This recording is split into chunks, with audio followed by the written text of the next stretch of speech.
एक बार आगे बढ़ने के बाद लौटने का कोई रास्ता नहीं होगा। तुम्हें बहुत प्रेरणा से समाज का सामना और कोमलता से नीलम का साथ देना होगा। अभिनव शांत स्वर में बोला, मैं जानता हूँ पापा, मैंने सोच समझ कर ही निर्णय लिया है। सुरेश चंद्र बोले, बस तुम्हें कमजोर नहीं पड़ना चाहिए। आगे का रास्ता आसान या सामान्य नहीं होगा। हम हर तरह से तुम्हारा साथ देंगे।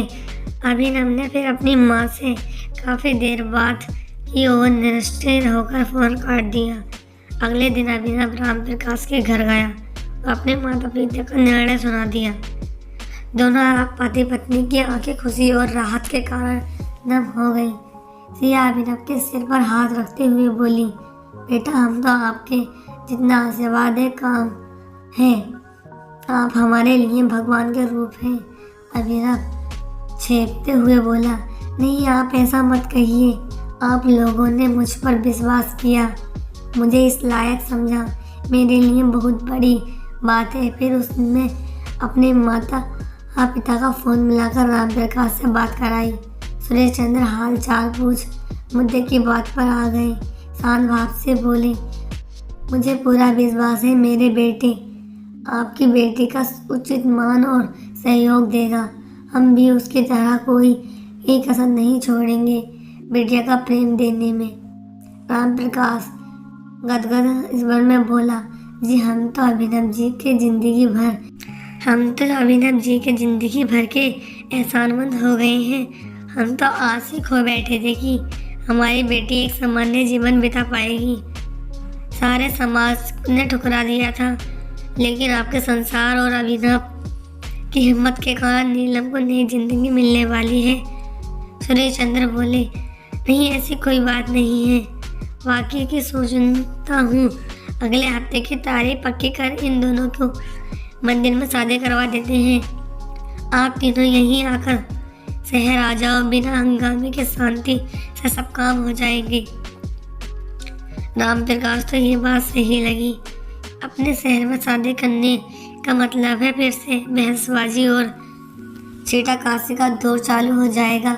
रामप्रकाश को लगा संकोच हो रहा था, किसी को वहाँ जानता तक नहीं था, इसलिए बोला, भाई साहब वहाँ अरेंज मैरिज करना मुझे थोड़ी दिक्कत होगी, किसी को जानता तक नहीं हूँ। सुरेश चंद्र हंसते हुए बोला, अरे भाई साहब जो हम करेंगे, हमारा शहर है, हम स्वागत करेंगे आपका। और मंदिर में शादी करवाने के लिए इंतज़ाम कोई खास नहीं करना पड़ेगा। हाँ, शाम को एक छोटी सी पार्टी देंगे, उसमें हमारे जान पहचान और रिश्तेदार शामिल हो जाएंगे। आप भी अपने रिश्तेदार को बुला लेना, खर्चा आधा कर लेंगे। सुनकर रामप्रकाश को लगा कि बेटी की किस्मत खुल गई। इतना संस्कारी सुलझा हुआ परिवार उसे मिल रहा है। अभिनव नीलम से मिलना चाहता था एक बार, लेकिन उसे देर हो रही थी, इसलिए वह चला गया। रामप्रकाश और सिया प्रशंसा से नीलम को खुशखबरी देने पहुंची, लेकिन नीलम ने जो प्रक्रिया दी उसके लिए वह तैयार नहीं थी। बुरी बात सुनकर नीलम को आश्चर्य तो हुआ ही, गुस्सा भी आया। तड़प कर बोली, मतलब जिस इंसान से थोड़ी मदद की उसकी सज्जनता का फ़ायदा उठाकर उसे इमोशनल ब्लैकमेल कर मुझे उस पर थोप दो। सिया बोली, ऐसा कुछ नहीं है, बस उससे पूछा था क्या वह कर सकता है शादी तुमसे, और उसने हाँ कर दी। ऐसा लड़का हमें कहीं नहीं मिलता। मैं तो भगवान को हम पर दया आ गई। नीलम तिलमिलाकर बोली, भगवान को दया नहीं आई, उस पुलिस वाले को दया आ गई। सारी उम्र उसका एहसान मानना पड़ेगा, इस गिल्ट में ही जीना पड़ेगा। हमारे कारण उसकी ज़िंदगी बर्बाद हो गई। इतना बड़ा बलिदान दिया है उसने। रामप्रकाश बोला, बेटा एहसान तो है ही उसका, तुम्हारी ज़िंदगी जान बचाई। नीलम लंबी सांस लेते हुए बोली, पापा वह पुलिस में है, वह जो उन्होंने किया उनका फ़र्ज था, लेकिन अब जो आप उनसे शादी करवाने चाहते हो वह उसका व्यक्तिगत एहसान लेना ही बात है जो गलत है। रामप्रकाश में स्वयं दिल से ही यह बात नहीं काटी कचोट रही थी, लेकिन पुत्री का प्रेम ऐसा स्वार्थ भरा कदम उठाने को मजबूर कर रहा था।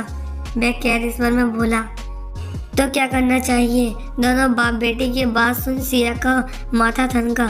बोली, भलाई के चक्कर में मैं इतना तुम्हारा मौका हाथ से न जाने दूं। मैं कड़क स्वर में बोली, सुन ले छोरी, आदर्श वाली बात मेरे सामने मत कर। जो गलत हुआ वह समाज या भगवान की गलती है मुझे नहीं मालूम, लेकिन वह जब उसे सुधार का मौका मिल रहा है तो खबरदार हाथ से जाने दिया। मेरा मारा वो देखेगी दोनों। आखिर इन बूढ़ी हड्डियों में इतनी ताकत कहाँ तो जिंदगी भर वह कुंवारे एक लड़की की रक्षा कर सके। कहीं की ससुराल वालों को अलग जान आ रही है। 6 महीने पहले ही 50,000 मांगे थे प्रीति का कमरा बनवाने के नाम पर। अब फिर वह 1 लाख रुपए मांग रहे हैं। दामाद को काम शुरू करना है। सिया इस तरह से कभी नहीं गुस्सा हुई थी। दोनों हंस बिड़बड़ उसे देख रहे थे। राम प्रकाश बोला, उसकी बात भी सही है। नीलम उसकी आंखों में बेबसी देख चुप हो गई। समझ गई कि इन कुछ महीनों में समाज के लिए उसके लड़ते लड़ते दोनों पस्त हो गए। उसने अभिनव को एक पुलिस वाले से अधिक कुछ नहीं समझा था। अब उसने शादी करने अकेले रहना नाम का खौफ हो रहा था। इतना गुस्सा वाला इंसान उसे आज तक नहीं देखा था। उसे पुरुषों की ही नफरत हो गई थी। हैवानियत और हवस का नंगा नाच भी उत्पन्न देख चुकी थी। अब किसी पर विश्वास करना इस जन्म में उसके लिए नामुमकिन था। उसे लगता था कि जन्मों के लिए उस दिन की घटना उसके अंतर्मन अंतर हो गई है। अब वह एक स्त्री पुरुष के सामान्य रिश्ते को निभाने के लिए काबिल नहीं रही थी। बेगैरसन जीवन जीने की कोशिश भी करेगी तो सफल नहीं हो पाएगी। रात को सोते हुए अभी भी डर लगता है। उसे नींद में भी दरिंदे हंसते हुए दिखते हैं। अंधेरे कमरे में कांप जाती है। बाहर जाने से अकेले क्या किसी के साथ भी जाने का एहस नहीं रहता। फिर किसी के स्थान पर एक अजनबी के साथ कैसे जीवन बिताएगी। अभिनव को जानता कितना है। कहीं महानता के नाटक कर समाज के सामने एक मिसाल रखने के लिए शादी कर रहा हो। बाद में उसे प्रेरित करे। माता पिता की आंखों में लाचारी भी बढ़ चुकी थी। वो बोझ नहीं बन सकती उन पर। पढ़ाई भी पूरी नहीं हुई कि नौकरी कर लेती। वह हार चुकी थी। लगा सारे सपने जो उसने खुली आंखों से देखे थे अब वह धराशायी हो गए। वे बस अब एक चलती फिरती लाश है जो उसके जीवन में घटित हो रहा है। उसे स्वीकार करने के अलावा उसके पास कोई विकल्प नहीं है। शुरू में वह बहुत रोती थी, बस रोती रहती थी, लेकिन अब थक गई तो उसकी चिंता सुस्त हो गई, उदासीन हो गई अपने आसपास की स्थिति और घटनाओं से। वह ना कुछ सोचती और न समझती, बस चुपचाप अपने अंदर शांत पड़ी रहती। किसी बात पर प्रतिक्रिया नहीं हो सकी उसकी। माँ बाप दोनों कोशिश करते हैं टीवी देख ले, कोई किताब पढ़ ले, लेकिन वह कमरे के बाहर नहीं आती और अगर टीवी के आगे बैठ जाती तो उसे पता ही नहीं चलता टीवी में क्या दिख रहा है। उसकी आंखें टीवी पर होती जरूर, लेकिन दिमाग तक कोई दृश्य नहीं जाता। शादी के लिए उसकी ये पहली और आखिरी प्रक्रिया थी। फिर वह खामोश हो गई और उसकी खामोशी को उसकी हाँ माँ कर शादी की तैयारियां शुरू हो गईं। अभिनव नीलम से मिलकर उसे आश्वस्त करना चाहता था कि उसके साथ नीलम की कोई परेशानी नहीं होगी, लेकिन नीलम के सामने पहुंचकर क्या बोले उसकी समझ नहीं आया। तुम ठीक हो ना? कोई परेशानी तो नहीं? जैसे वाकई में अधिक वह नहीं बोल पाया।